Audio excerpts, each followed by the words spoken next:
ಏನೇ ಪ್ರಜಾಯ ಆದಿಕವಯೇ ನಿತ್ಯಂ ತೇಜೋ ವಾಯುಮೃತೋ ಯಥಾ ವಿನಿಮಯೋ ಯತ್ರ ವಿಸರ್ಗೋ ಮೃತ ರಾಮ್ನಾ ಸದಾ ನಿರಸ್ತಕುಹಕಂ ಸತ್ಯಂ ಪರಂ ಧೀಮಹಿ.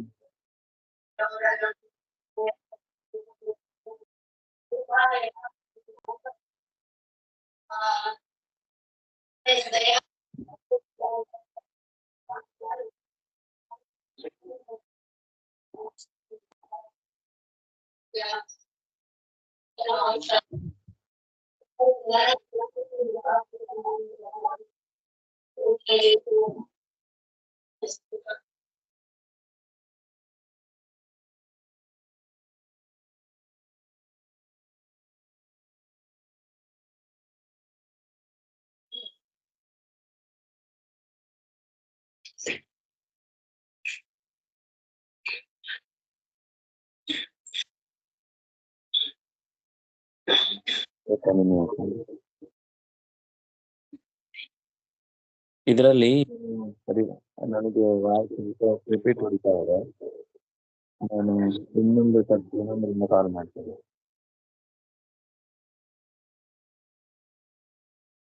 ಹಾಗೆ ಕೇಳಬೇಕು ಅಂತೆಲ್ಲ ಏನೇನೋ ಹಠ ಮಾಡ್ಲಿಕ್ಕೆ ಹೋಗ್ಬಾರ್ದಪ್ಪ ಅಂತ ಈ ರೀತಿ ಎಚ್ಚರಿಕೆ ಕೊಟ್ಟು ಅವನಿಗೆ ಸಂಬಂಧಪಟ್ಟ ಸ್ವಧರ್ಮವನ್ನ ಪಾಲನೆ ಮಾಡು, ಶ್ರದ್ಧೆಯಿಂದ ಮಾಡು.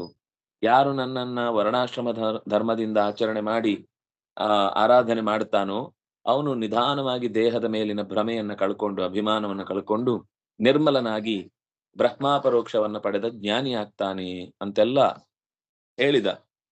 ರಾಜನ ಕಣ್ಗಳಲ್ಲಿ ನೀರು ತುಂಬಿ ಬಿಟ್ಟಿತ್ತು ದೇವರನ್ನ ನೋಡಿ ಎದುರುಗಡೆ. ಅವನಿಗೆ ಮಾತೇ ಹೊರಡ್ಲಿಲ್ಲ. ಎಷ್ಟು ಪ್ರೀತಿಯಿಂದ ಮಾತಾಡ್ತಾನೆ ದೇವರು, ಎಷ್ಟು ಮುದ್ದಾಗಿ ಬದುಕನ್ನ ಪ್ರೀತಿಸುವುದಕ್ಕೆ ನನಗೆ ಒಳ್ಳೆ ಮಗುವಿಗೆ ಆ ಪಕ್ಕದಲ್ಲಿ ತೊಡೆ ಮೇಲೆ ಕೂಡಿಸಿಕೊಂಡು, ನೋಡು ಮಗು ಹಾಗಲ್ಲ ಹೀಗೆ ಅಂತ ಎಷ್ಟು ಎತ್ತರದ ವ್ಯಕ್ತಿತ್ವ ಇರುವ ಭಗವಂತ ಇಷ್ಟು ಪ್ರೀತಿಯಿಂದ ನನ್ನನ್ನ ಮಾತಾಡಿಸ್ತಾನೆಂದಾಗ ಅವನ ಕರುಣೆಯ ಆ ಪಾರಕ್ಕೆ ಅವನಿಗೆ ತಡಿಲಿಕ್ಕಾಗ್ಲಿಲ್ಲ. ಆ ಅನಿಮಿತ್ತವಾದ ಬಂಧು ತನ್ನ ಮೇಲೆ ಅನುಗ್ರಹದ ಬುದ್ಧಿಯಿಂದ ಬಂದು ನಿಂತದ್ರಿಂದ ಅವನಿಗೆ ಮಾತೇ ಹೊರಡ್ಲಿಲ್ಲ. ಪಶ್ಯನ್ ಪದ್ಮ ಪಲಾಶಾಕ್ಷೋ ನ ಪ್ರತಸ್ಥೆ ಸುಹೃತ್ ಸತಾಂ ಪ್ರಸ್ಥಾನಾಭಿಮುಖೋಪ್ಯೇನಂ ಅನುಗ್ರಹ ವಿಲಂಬಿತ. ಅವನಿಗೆ ಅವನು ಪ್ರೀತಿಯಿಂದ ರಾಜನನ್ನು ನೋಡಿದ. ಅವನು ಹೊರಡುವುದಕ್ಕೆ ಸಿದ್ಧನಾಗಿದ್ ನೋಡಿ, ಹೊರಟು ಬಿಡ್ತೀಯ ದೇವ್ರೆ, ಇಷ್ಟೊತ್ತು ನಿನ್ನನ್ನ ಹೇಗೆ ನಾನು ಅಂದ್ರೆ ಏನು ಕೇಳ್ಕೊಳ್ಲಿಕ್ಕಾಗ್ಲಿಲ್ಲ, ಬರೀ ನೀನ್ ಕೇಳಿದ್ದಷ್ಟೇ ಆಯ್ತು, ನಾನ್ ನಿನ್ಗೇನು ಮಾತಾಡ್ಲಿಕ್ಕಾಗ್ಲಿಲ್ಲ, ಉಪಚಾರ ಮಾಡ್ಲಿಕ್ಕಾಗ್ಲಿಲ್ಲ, ನೋಡ್ಕೊಳ್ಲಿಕ್ಕಾಗ್ಲಿಲ್ಲ ಅಂತ ಅವನಿಗೆ ಒಂಥರ ಕಸಿ ಬಿಸಿ ಆಯ್ತು. ಸ ಆದಿರಾಜೋ ರತಿತಾಂದಲಿರ್ ಹರಿಂ, ಎರಡು ಕೈಗಳನ್ನು ಮುಗಿದು ನಿಂತಿದ್ದಾನೆ. ವಿಲೋಕಿತಂ ನಾಶಕದ ಅಶ್ರುಲೋಚನ, ಕಣ್ಣಲ್ಲಿ ಫುಲ್ಲು ನೀರು ತುಂಬ್ಕೊಂಡ್ಬಿಟ್ಟಿದೆ. ಕಣ್ಣು ಮುಚ್ಚಿದ್ರೆ ಅಷ್ಟೊತ್ತು ದೇವರನ್ನು ನೋಡುದು ಮಿಸ್ ಆಗ್ಬಿಡುತ್ತಲ್ವಾ ಅಂತ ಕಣ್ಣು ಮುಚ್ಚುತ್ತಾ ಇಲ್ಲ ಅವನು. ಆದ್ರೆ ನೀರು ಅಡ್ಡ ಬರ್ತಾ ಇದೆ, ನೀರು ತುಂಬ್ಕೊಂಡ್ಬಿಟ್ಟಿದೆ. ಅಶ್ರುಲೋಚನ, ಅಯ್ಯೋ ಕಣ್ಣು ಮುಚ್ಚಿದ್ರೆ ನೀರು ಹೋಗುತ್ತೆ, ಆದ್ರೆ ಅಷ್ಟೊತ್ತು ದೇವರನ್ನು ನೋಡುದು ತಪ್ಪತ್ತೆ. ಆದ್ರೆ ಕಣ್ಣು ಬಿಟ್ಟೇ ಇದ್ದೇನೆ ಅನ್ನೋ ಕಾರಣಕ್ಕೆ ಕಣ್ಣಲ್ಲಿ ಅಡ್ಡಡ್ಡ ಆ ಪರೆಯಿಂದ ದೇವರ ಆಚೆಯಿಂದ ಕಾಣಿಸ್ತಿದ್ದಾನೆ. ನಕಿಂಚ ನೋವಾಚ, ಮಾತಾಡ್ಲಿಕ್ಕೆ ಬಾಯಿ ತೆಗಿತಾ ಇದ್ದಾನೆ. ಬಾಷ್ಪ ವಿಕ್ಲವ, ಗಂಟ್ಲೆಲ್ಲ ಕಟ್ಟದಂಗ ಆಗ್ಬಿಟ್ಟಿದೆ, ಏನ್ ಮಾತಾಡ್ಬೇಕು ಅಂತ ಗೊತ್ತಾಗ್ತಿಲ್ಲ ಅವನಿಗೆ. ಹೃದಾ ಗುಹ್ಯ ಅಮುಂ ಅಥಾಭ್ಯವಸಿತ, ಅವನಿಗೆ ಏನು ತೋಚಲಿಲ್ಲ. ಹೃದಯದಲ್ಲೇ ಆ ಇಡೀ ರೂಪವನ್ನ ಧಾರಣೆ ಮಾಡ್ಲಿಕ್ಕೆ ಪ್ರಯತ್ನ ಪಟ್ಟ. ನೀನ್ ಇಲ್ಲಿ ನಿಲ್ಬೇಕು ದೇವ್ರೆ, ನಾನು ಯಾವಾಗ ಕಣ್ಣು ಮುಚ್ಚಿದ್ರು ನೀನ್ ನಂಗೆ ನೆನಪಾಗ್ಬೇಕು. ಹಾಗೆ ಹೃದಾ ಉಪಗುಹ್ಯ, ಹೃದಯದಲ್ಲೇ ಅವನನ್ನ ಗುಟ್ಟಾಗಿ ಗೂಡಿನಲ್ಲಿಟ್ಟ ಪುಟ್ಟ ಗುಬ್ಬಚ್ಚಿಯ ಮರಿಯ ಹಾಗೆ ಬೆಚ್ಚನೆ ನಿನ್ನನ್ನು ಕಾಯ್ತೇನೆ ದೇವರೇ, ನನ್ನ ಹೃದಯದಲ್ಲಿ ಇದ್ದು ಬಿಡು ಅಂತ ತುಂಬಾ ಪ್ರೀತಿಯಿಂದ ಧ್ಯಾನಿಸ್ತಾ ಕೂತ. ಅಥಾವ ಮೃಜ್ಯಾಶ್ರುಕಣಾನ್ ವಿಲೋಕಯನ್ ಅತೃಪ್ತ ದುರ್ಗೋಚರ ಮಾಹ ಪೂರುಷಂ ಸದಾ ಪದಾ ಸ್ಪೃಶಂತಂ ಕ್ಷಿತಿಮಂಸ ಉನ್ನತೆ ವಿನ್ಯಸ್ತ ವಿನ್ಯಸ್ತ ಹಸ್ತಾಗ್ರಮುರಂಗ ವಿದ್ವಿಷ. ಸ್ವಲ್ಪ ಹೊತ್ತದು ಒಳಗಿನಿಂದ ದುಃಖ ಉಮ್ಮಳಿಸಿ ಬಂದ್ಬಿಡ್ತು. ನೀರು ಇಳಿಲಿಕ್ಕೆ ಶುರುವಾಯಿತು. ದಳ ದಳ ಅಂತ ಮೊದಲು ತಡ್ಕೊಂಡಿದ್ದ, ಇಳಿಯಿತು. ಇಳಿದಾಗ ಅದು ಜಾರಿತು ಅಂದಾಗ ಕಣ್ಣನ್ನು ಒಂದ್ಸಲ ಮುಚ್ಚಿ ತೆಗೆದ ಕೂಡ್ಲೆ. ತಡಿಲಿಕ್ಕೆ ಆಗ್ಲೇ ಇಲ್ಲ. ಒಂದ್ ಸರ್ತಿ ಕಣ್ಣು ಮುಚ್ಚಿ ಕೂಡ್ಲೆ, ಅದು ತಪ್ಪಿಸಬಾರದು ಅಂತ ಹೀಗೆ ಕಣ್ಣು ಮುಚ್ಚಿ ಕೂಡ್ಲೆ ತೆಗೆದು ಅವನನ್ನೇ ಮತ್ತೆ ಮತ್ತೆ ನೋಡ್ತಾನೆ ಇದ್ದಾನೆ. ಅವನಿಗೆ ತೃಪ್ತಿ ಆಗ್ತಾ ಇಲ್ಲ. ಮತ್ತೆ ದಿಟ್ಟಿಸಿಯೇ ನೋಡ್ತಾ ಇದ್ದಾನೆ. ಶ್ರೀಹರಿ ಗರುಡನ ಮೇಲೆ ನಿಧಾನಕ್ಕೆ ಆಸನವನ್ನು ಏರ್ತಾ ಇದ್ದಾನೆ. ಗರುಡನ ಮೇಲೆ ಕೂತ್ಕೋತಾ ಇದ್ದಾನೆ. ಕಾಲನ್ನು ಜೋಡಿಸಿ ಬೈಕ್ ಸವಾರಿ ಮಾಡ್ಲಿಕ್ಕೆ ಕೂತ ಹಾಗೆ ಅವನ ಮೇಲೆ ಹತ್ತಿ ಕೂತ. ಗರುಡ ರೆಕ್ಕೆ ಕೊಟ್ಟ, ಕೂಡು ದೇವ್ರೆ ಅಂತ. ಆ ರೆಕ್ಕೆಯಿಂದ ಅವನ ಕಾಲನ್ನ ಮೇಲಕ್ಕೆ ಎತ್ತಿ ತನ್ನ ಹೆಗಲು ಮೇಲೆ ಕೊಡುವ ಹಾಗೆ ಅವನನ್ನ ಕೂಡಿಸಿಕೊಂಡ. ಆ ಗರುಡನ ಕುತ್ತಿಗೆಯ ಭಾಗವನ್ನ ಕೈಯಿಂದ ಹೀಗೆ ಒತ್ತಿ, ಅಂದ್ರೆ ಮೇಲಕ್ಕೇರುವಾಗ ಏನ್ ಮಾಡ್ತಾರೆ, ಈ ಹಿರಿಯರು ಬೈಕ್ ಅನ್ನ ಹತ್ತಿ ಕೂತ್ಕೊಳ್ಬೇಕಾದ್ರೆ ಒಂದ್ ಸೀಟನ್ನು ಹೀಗೆ ಎತ್ತಿ ಹಿಡಿದು ಆಮೇಲೆ ಹೀಗೆ ಕೂತ್ಕೋತಾರೆ.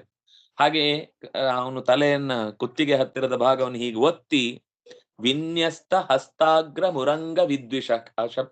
ಅಂದ್ರೆ ಈ ಚಿತ್ರಣ ಏನು ಅಂದ್ರೆ ಇದಕ್ಕೆ ಸ್ವಭಾವೋಕ್ತಿ ಅಂತ ಹೆಸರು. ಏನ್ ನಡೀತಾ ಇದೆಯೋ ಅದನ್ನು ಯಥಾವತ್ತಾಗಿ ಕಣ್ಣ ಮುಂದೆ ಕಟ್ಟುವ ಹಾಗೆ ಹೇಳುವ ಒಂದು ವಿಶಿಷ್ಟವಾದ ಕಲೆ. ಅದ್ ಬಹಳ ಕಷ್ಟ ಸಂಸ್ಕೃತದಲ್ಲಿ ಹಾಗೆ ಮಾತಾಡುದು. ಉಪಮೆಯನ್ನು ಬೇಕಾದಷ್ಟು ಕೊಡ್ಬೋದು, ಆದ್ರೆ ಇದ್ದದ್ದನ್ನು ಇದ್ದ ಹಾಗೆ ಕಣ್ಣಿಗೆ ಕಟ್ಟುವ ಹಾಗೆ ಅರ್ಥ ಆಗುವ ಹಾಗೆ ಹೇಳುದು ತುಂಬಾ ಕಷ್ಟ. ವೇದವ್ಯಾಸರು ಹೇಳ್ತಾ ಇದ್ದಾರೆ, ವಿನ್ಯಸ್ತ ಹಸ್ತ, ಕೈಯನ್ನ ಚಾಚಿ ಗರುಡನ ಉನ್ನತವಾದ ಹೆಗಲ ಮೇಲೆ ಇಟ್ಟು ಕೂತು ರಾಜನನ್ನು ನೋಡಿದ. ಅಂದ್ರೆ ಒಂದು ಕ್ಷಣ ಅವನು ಪಕ್ಕಕ್ಕೆ ಸರಿದು ಹೀಗೆ ಹತ್ತಿ ಕೂತ್ಕೊಳ್ಳುವಾಗ ಅವನನ್ನು ನೋಡ್ಲಿಲ್ಲ, ಅವನಿಗೆ ಬೆನ್ನು ಹಾಕಿದ.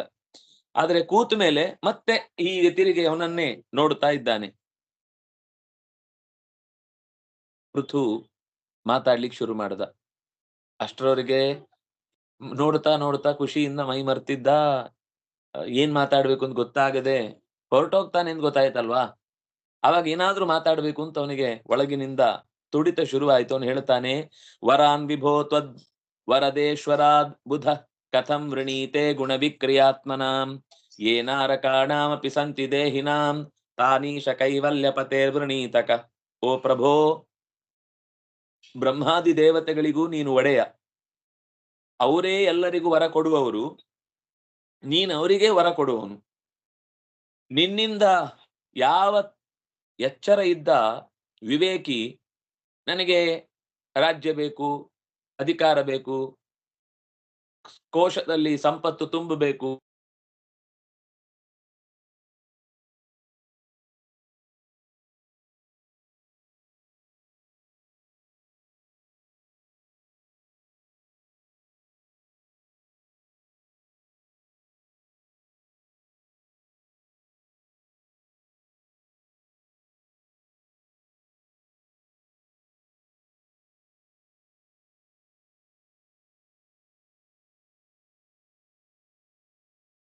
ಹೋಗ್ಬಿಡುತ್ತೆ. ನಮಗೆ ನರಕಕ್ಕೆ ಹೋಗುವ ಇರಾದೆಯೂ ಇಲ್ಲ, ನನಗೆ ಅಂತ ವೈಷಯಿಕ ಸುಖದ ಬಗ್ಗೆ ಅಪೇಕ್ಷೆಯೂ ಇಲ್ಲ. ತಾನ್ ಈಶ ಕೈವಲ್ಯ ಪತೆ ವೃಣೀತಕ, ಮೋಕ್ಷವನ್ನೇ ಕೊಡಲಿಕ್ಕೆ ಸಮರ್ಥನಾದ ದೇವರ ಹತ್ರ ನಂಗೊಂದು ಹಿಡಿ ಮಣ್ಣು ಕೊಡು, ಬಾಯಿಗೆ ಹಾಕೊಳ್ತೇನೆ ಅಂತ ಕೇಳಿದ್ರೆ ಎಂಥ ಮೂರ್ಖ, ಎಂಥ ದಡ್ಡ ಆಗ್ಬಿಡ್ತಾನೆ. ದೇವರೇ, ನಾನು ದಡ್ಡ ಆಗ್ಲಿಕ್ಕೆ ಇಷ್ಟ ಇಲ್ಲ.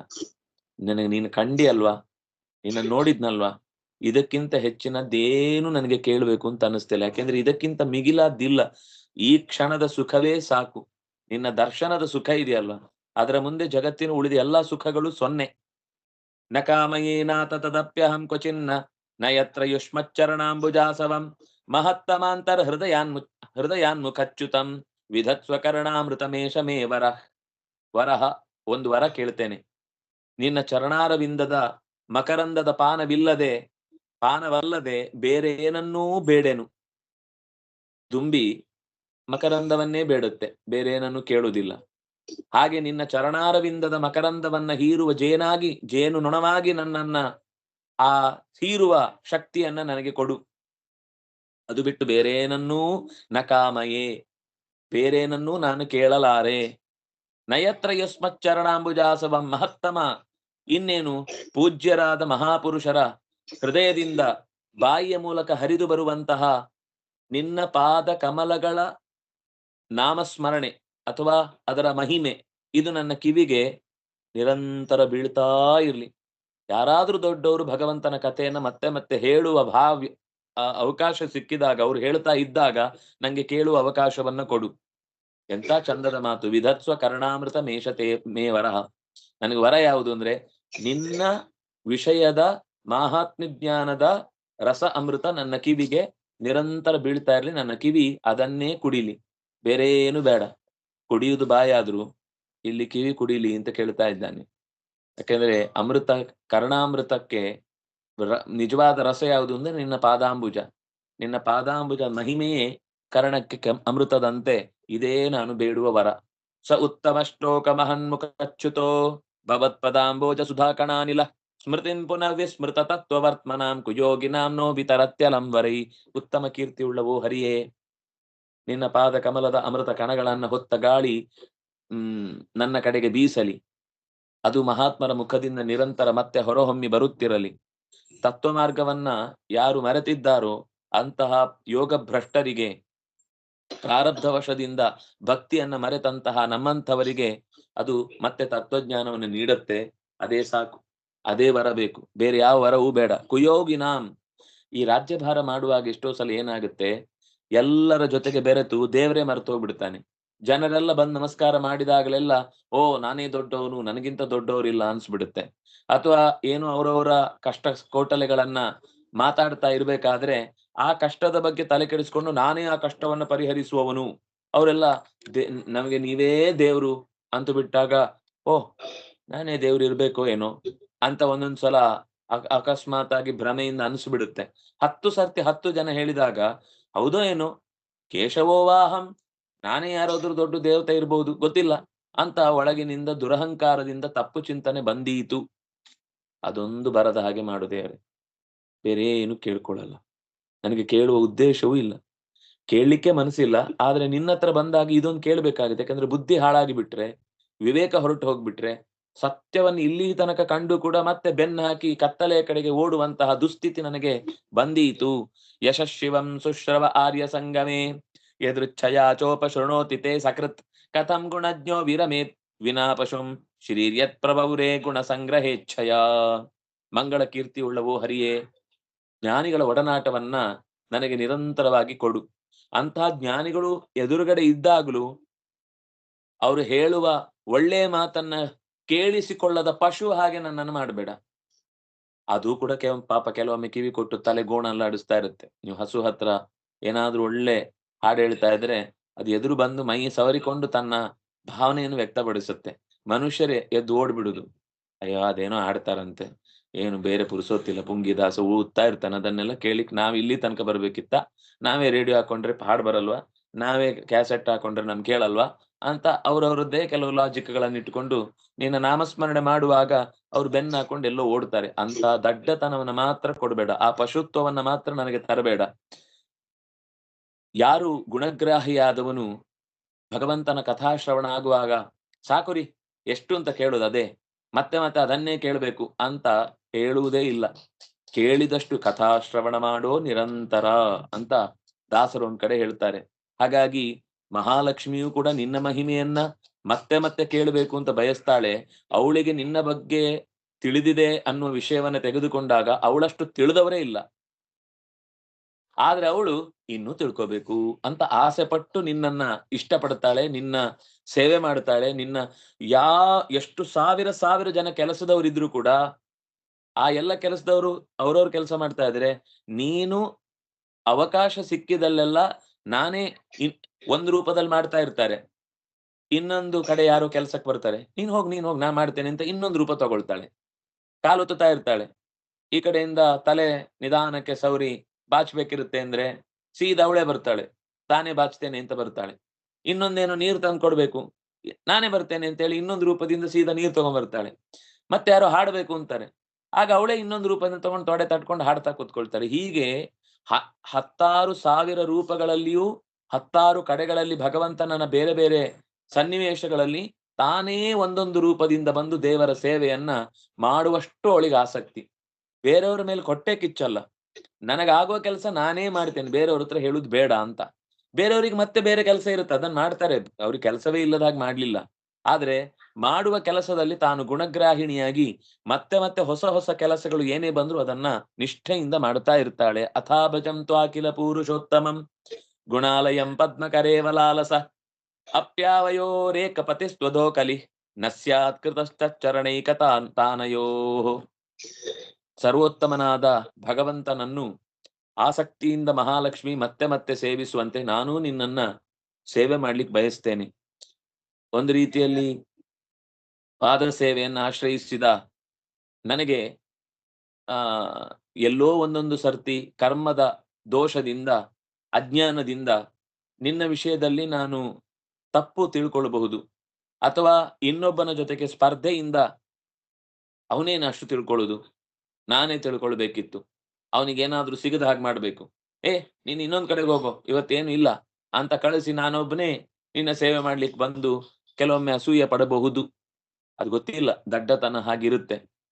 ನಿನ್ನೊಬ್ಬನನ್ನೇ ಪ್ರಭುವಂತ ಸೇವಿಸುವ ನಿಜವಾಗಿ ಬುದ್ಧಿ ಸರಿ ಇದ್ರೆ ವೈಮನಸ್ಯ ಬರಬಾರದು.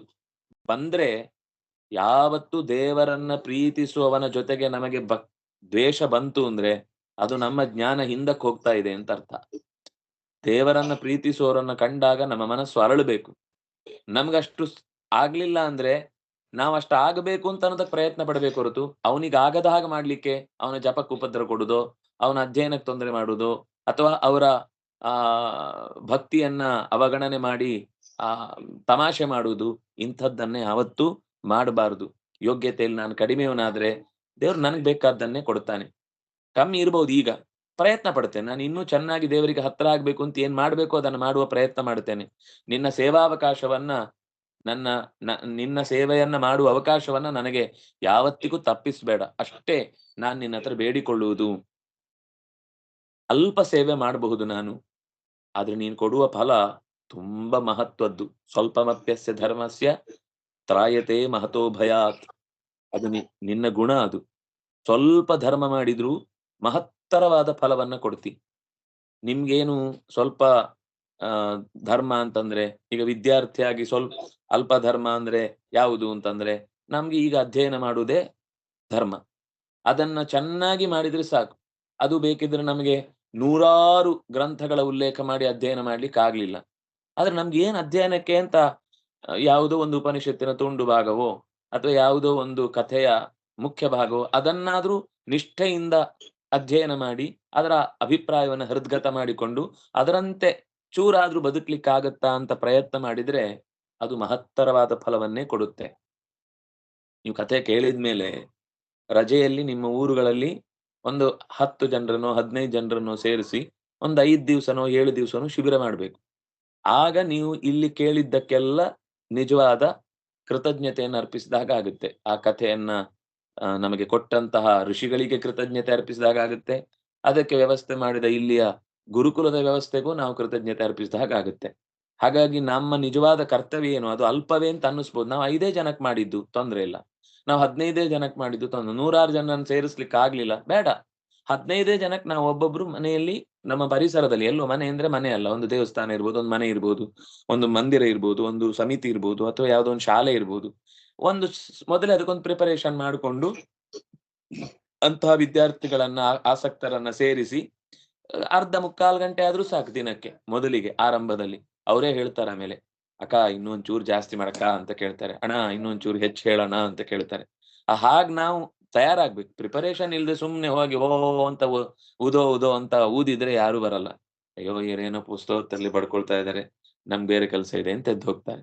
ಆಸಕ್ತಿಯಿಂದ 10 ವಿಷಯಗಳನ್ನು ಒಟ್ಟಿಗೆ ಸೇರಿಸ್ಕೊಂಡು ಚೂರು ಯೋಗ, ಚೂರು ಕಥೆ, ಚೂರು ಹಾಡು, ಚೂರು ಭಜನೆ ಎಲ್ಲ ಸೇರಿಸ್ಕೊಂಡು ಒಂದು ಮುಕ್ಕಾಲು ಗಂಟೆ ಪ್ರೋಗ್ರಾಮ್ ಕರೆಕ್ಟ್ ಆಗಿ ತಲೆಯಲ್ಲಿ ಮಾಡಿಕೊಂಡು 5 ದಿವಸಕ್ಕೆ ಪ್ರಿಪರೇಷನ್ ಮಾಡಿ ಅಷ್ಟು ಮಕ್ಕಳಿಗೆ ಅದನ್ನ ಚೆನ್ನಾಗಿ ಹೇಳ್ಕೊಡ್ಬೇಕು. ಆಗ ನಾವು ಭಗವಂತನ ಸೇವೆ ಮಾಡಿದ್ದರ ಪೂರ್ಣ ಫಲವನ್ನ ಅನುಭವಿಸ್ತೇವೆ.